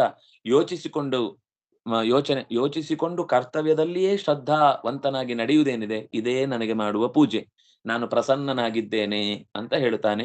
ಮೈತ್ರೇಯರು ಆ ಕಥೆಯನ್ನು ಮುಂದುವರಿಸಿ ಪೃಥುರಾಜರ್ಷಿಗೆ ಅರ್ಥವತ್ತಾಗಿ ಮಾತನ್ನ ಹೇಳಿ ದೇವರು ಅಲ್ಲಿಂದ ಹೊರಡ್ಲಿಕ್ಕೆ ಸಿದ್ಧನಾದ. ಅವನು ತುಂಬಾ ಖುಷಿಪಟ್ಟ. ಪೃಥುರಾಜನು ಖುಷಿಪಟ್ಟ, ದೇವರು ಖುಷಿಪಟ್ಟರು. ಪೃಥುರಾಜ ಹೊರಡುವ ಮುನ್ನ ಮತ್ತೆ ಅವನನ್ನ ಗೌರವದಿಂದ ಪ್ರಶಂಸಿಸಿದ, ಪೂಜೆ ಮಾಡಿದ. ದೇವರ್ಷಿ ಪಿತೃಗಂಧರ್ವ ಸಿದ್ಧಚಾರಣ ಪನ್ನಗಾಹ ಕಿನ್ನರಾಪ್ಸರಸೋ ಮರ್ತ್ಯ ಖಗಾಭೂತಾನ್ಯನೇಕಶ ಯಜ್ಞೇಶ್ವರ ಧಿಯಾ ರಾಜ್ಞಾ ವಾಗ್ವಿತ್ತಾಂಜಲಿ ಭಕ್ತಿತ ಸಭಾಜಿತ ಯಯುಃ ಸರ್ವೇ ವೈಕುಂಠಾನುಗತಾಸ್ತದ. ದೇವತೆಗಳು, ಋಷಿಗಳು, ಪಿತೃಗರು, ಗಂಧರ್ವರು, ಸಿದ್ಧರು, ಚಾರಣರು, ಪನ್ನಗರು, ಕಿನ್ನರರು, ಅಪ್ಸರೆಯರು, ಮಾನವರು, ಪಕ್ಷಿಗಳು, ಭೂತಗಳು ಎಲ್ಲೆಲ್ಲಿಯೂ ನೆಲೆಸುವ ಅನಂತ ಜೀವರಾಶಿಗಳು ಯಜ್ಞೇಶ್ವರನಾದ ಹರಿ ಪೂಜ್ಯನಾಗಿದ್ದಾನೆ. ತನ್ನಲ್ಲಿಯೂ ಅದೇ ದೇವರಿದ್ದಾನೆ. ಎಲ್ಲರಲ್ಲಿಯೂ ಅವನೇ ಇದ್ದು ನನ್ನ ಪೂಜೆಯನ್ನ ಕೊಡುತ್ತಾನೆ. ನನ್ನ ರಾಜ್ಯಭಾರದಿಂದ ಯಾರೆಲ್ಲ ತೃಪ್ತರಾಗ್ತಾರೋ ಅಲ್ಲಿರುವ ಭಗವಂತನ ಪೂಜೆಯೇ ಆಗಿದೆ ಅಂತ ಪೃಥುರಾಜ ಎಲ್ಲರನ್ನು ಮಾತಿನಿಂದ ಉಪಚಾರ ಮಾಡಿ, ಅವರವರಿಗೆ ಎಷ್ಟೆಷ್ಟು ಉಪಾಯನಗಳು, ಏನೇನು ಉಡುಗೊರೆಗಳನ್ನು ಕೊಡಬೇಕು ಕೈ ಎತ್ತಿ ಅದನ್ನೆಲ್ಲ ಕೊಟ್ಟು ಆರಾಧಿಸಿದ. ಎಲ್ಲರೂ ಅವನ ಮೇಲೆ ತುಂಬಾ ಪ್ರೀತರಾಗಿ ತಮ್ಮ ತಮ್ಮ ಲೋಕಕ್ಕೆ ತೆರಳಿದರು. ವಿಷ್ಣುವಿನ ಪಾರ್ಷದರು ಅಂತ ಅವರನ್ನೆಲ್ಲ ಕರೆಯುವುದು. ನಾರಾಯಣನ ಸುತ್ತಲಿನ ಎಲ್ಲ ದೇವತೆಗಳು ಕೂಡ ಹೊರಟಿದ್ದಾರೆ. ಪೃಥುರಾಜ ಕೂಡ ಪುರೋಹಿತರನ್ನ ಕೈ ಮುಗಿದು ಇಷ್ಟು ಚಂದದ ಕರ್ತವ್ಯವನ್ನ ನಿರ್ವಹಣೆ ಮಾಡಿಕೊಟ್ಟ ನಿಮಗೂ ಕೂಡ ಕೃತಜ್ಞತೆಯಿಂದ ನಮಿಸ್ತೇನೆ ಅಂತ ಹೇಳ್ತಾನೆ. ಆಮೇಲೆ ಭಗವಂತ ಕೂಡ ಹಾಗೇನೆ ಒಂದು ಸರ್ತಿ ಮತ್ತೆ ಪೃಥುರಾಜನನ್ನ ನೋಡಿ ಅಲ್ಲಿಂದ ತನ್ನ ಧಾಮಕ್ಕೆ ತೆರಳಿದ. ಅದೃಷ್ಟಾಯ ನಮಸ್ಕೃತ್ಯ ಸ್ವಸ್ಯ ಸಂದರ್ಶಿತಾತ್ಮನೇ ವಾಸುದೇವಾಯ ದೇವಾಯ ಸ್ವಪುರಂ ಯಯೌ. ತನಗೆ ದರ್ಶನವಿತ್ತು ಮರೆಯಾದ ದೇವಾದಿದೇವನಾದಂತಹ ಶ್ರೀ ವಾಸುದೇವನನ್ನ ನಮಸ್ಕರಿಸಿ ಪೃಥುರಾಜ ಕೂಡ ಮತ್ತೆ ಅದೇ ಭಾವವನ್ನ ಹೃದಯದಲ್ಲಿ ಧ್ಯಾನ ಮಾಡಿದ್ಮೇಲೆ ಒಂದ್ ಸ್ವಲ್ಪ ಹೊತ್ತು ಮಾತಾಡಬಾರದು. ಧ್ಯಾನ ಮಾಡುದು, ಆಮೇಲೆ ವಡ ವಡ ವಡ ವಡ ಅಂತ ಇಲ್ಲಿ ಬಂದು ಬಡ್ಕೊಂಡ್ಬಿಟ್ರೆ ಎಲ್ಲ ವೇಸ್ಟ್ ಆಗ್ಬಿಡುತ್ತೆ. ಸ್ವಲ್ಪ ಹೊತ್ತು ಅದನ್ನ ಅನುಭವಿಸ್ಬೇಕು. ಹಾಗೇನೆ ಅದು ಒಳಗೆ ಇರ್ಬೇಕು. ಅವನು ಮಾತೇ ಆಡ್ಲಿಲ್ಲ. ಅದನ್ನ ಹೃದಯದಲ್ಲಿ ತುಂಬಿಕೊಂಡು ಅದೇ ಭಾವದಿಂದ ತನ್ನ ಮನೆಯತ್ತ ತೆರಳಿದ. ತನ್ನ ಅಂತಃಪುರದಿತ್ತ ಸ್ವಪುರಂ ಯಯೌ, ದೇವಾಯ ಸ್ವಪುರಂ ಯಯೌ. ತನ್ನ ಅಂತರಂಗದಲ್ಲಿ ಹೊರಗಿನಿಂದ ಏನ್ ಕಂಡನು ಅದೇ ರೂಪವನ್ನ ಸಂದರ್ಶಿತಾತ್ಮನೆ, ತನ್ನ ಅಂತರಂಗದಲ್ಲಿ ಕಾಣಿಸಿಕೊಡುವುದಕ್ಕೆ ಅವನ ರೂಪ ತನ್ನಲ್ಲಿ ಧಾರಣೆಗೊಳ್ಳಲಿ ಅಂತ ಅದನ್ನೇ ಮತ್ತೆ ಮತ್ತೆ ನೆನೆದು ತನ್ನ ಊರಿಗೆ ಮರಳಿದ ಅನ್ನುವಲ್ಲಿಗೆ 20ನೆಯ ಅಧ್ಯಾಯ ಮುಕ್ತಾಯವಾಯಿತು. ಮತ್ತೆ ಮುಂದೆ 21ನೆಯ ಅಧ್ಯಾಯದಲ್ಲಿ ಪೃಥುರಾಜ ಪ್ರಜೆಗಳನ್ನೆಲ್ಲ ಒಟ್ಟು ಹಾಕಿ ಒಂದು ದೊಡ್ಡ ಯಜ್ಞದಲ್ಲಿ ಕರೆದು ಅವರಿಗೆಲ್ಲ ನೀವು ಹೇಗೆ ಬದುಕಬೇಕು, ಹೇಗಿರ್ಬೇಕು ಜೀವನ ಅಂದ್ರೆ ತಾನೇ ಒಂದು ರೀತಿಯಲ್ಲಿ ಧರ್ಮ ಶಿಕ್ಷಣವನ್ನ ಶುರು ಮಾಡಿಬಿಟ್ಟ. ನಮ್ಮೆಲ್ಲರ ಗುರಿ ಏನಾಗ್ಬೇಕು ಅಂದ್ರೆ, ಗುರುಕುಲದ ದೊಡ್ಡ ಬಾಧ್ಯತೆ ಏನು ಅಂದ್ರೆ, ಇವತ್ತು ಧರ್ಮ ಶಿಕ್ಷಣ ಲೋಪವಾಗ್ತಾ ಇದೆ ಇಡೀ ದೇಶದಲ್ಲಿ ಅಥವಾ ಇಡೀ ನಮ್ಮ ಪರಿಸರದಲ್ಲಿ. ಅದಕ್ಕೆ ಏನಾದ್ರೂ ಒಂದು ಪ್ರಯತ್ನ ಮಾಡ್ಬೇಕು ನಿರಂತರ. ನಮ್ಮ ಕೆಲಸ ಏನು ಅಂದ್ರೆ, ನಾವು 5 ಜನಕ್ಕೆ ಹೇಳೋಣ, ನಮ್ಮ ಇಲ್ಲಿ ಗುರುಕುಲದಲ್ಲಿ ಇಲ್ಲದೆ ಎಲ್ಲೋ ಹೊರಗಡೆ ಏನೋ ಯಾವುದೋ ಒಂದು ಸ್ಕೂಲಿಗೆ ಹೋಗಿ ಏನೋ ಹಾಳಾಗಿ ಹೋಗ್ತಾ ಇರ್ತಾರೆ. ಅವರನ್ನ 5 ದಿವಸವೋ 7 ದಿವಸವೋ ನಮ್ಮ ಮನೆಯ ಹತ್ತಿರನೇ ಗುಡ್ಡೆ ಹಾಕಿಕೊಂಡು ಒಂದು ಬೋರ್ಡು, ಒಂದು ಸಣ್ಣ ವ್ಯವಸ್ಥೆ ಮಾಡಿಕೊಂಡು ಅವರಿಗೆ 5 ದಿವಸವೋ 10 ದಿವಸವೋ ನಮ್ಮ ಕೈಯಲ್ಲಾದಷ್ಟು, ಅದಕ್ಕೆ ಪೂರ್ವ ಸಿದ್ಧತೆ ಬೇಕು. ಸುಮ್ನೆ ಹೋಗಿ ಹೇಳ್ಕೊಡ್ತೇನೆ ಅಂತ ಏನು ಸಿದ್ಧತೆ ಇಲ್ಲದೆ ಮಾಡುವುದು ಕಷ್ಟ. ಹಾಗೆ ಮಾಡಿದ್ರೆ ಒಂದು ಧರ್ಮ ಶಿಕ್ಷಣದ ವ್ಯವಸ್ಥೆ ಆಗುತ್ತೆ. ಪೃಥುರಾಜ ತಾನು ರಾಜನಾಗಿ ಮೊದಲ ಕರ್ತವ್ಯ ಏನು ಮಾಡಿದ ಅಂದ್ರೆ ಪ್ರಜೆಗಳಿಗೆ ಹಿತೋಪದೇಶವನ್ನ, ಮನಸ್ಸಿಗೆ ಹಿತವಾಗುವಂತೆ ಅವರ ಉದ್ದೇಶ ಏನಿರಬೇಕು ಜೀವನದಲ್ಲಿ ಅನ್ನೋದನ್ನ ಎಚ್ಚರಿಕೆಯಿಂದ ಹೇಳಿದ. ಅದೇನಿದೆ ಅಂತ ಆ ಮಾತುಗಳು ತುಂಬಾ ಚೆನ್ನಾಗಿದೆ. ಅವನ ಉಪದೇಶದ ಮಾತು ಒಂದು ರೀತಿ ಪೃಥುಗೀತಾ ಅಂತ ಕರಿಬಹುದು, ಭಗವದ್ಗೀತಾ ಇದ್ದ ಹಾಗೆ. ಸರಿ, ನಾಳೆ ಅದರ ಚಿಂತನೆ ಮಾಡೋಣ. ಕಾಯೇನ ವಾಚ ಮನಸೇಂದ್ರಿಯೈರ್ವಾ ಬುದ್ಧ್ಯಾತ್ಮನ ವಾನುಸೃತ ಸ್ವಭಾವ ಕರೋಮಿ ಯದ್ಯತ್ ಸಕಲಂ ಪರಸ್ಮೈ ನಾರಾಯಣಾಯೇತಿ ಸಮರ್ಪಯಾಮಿ.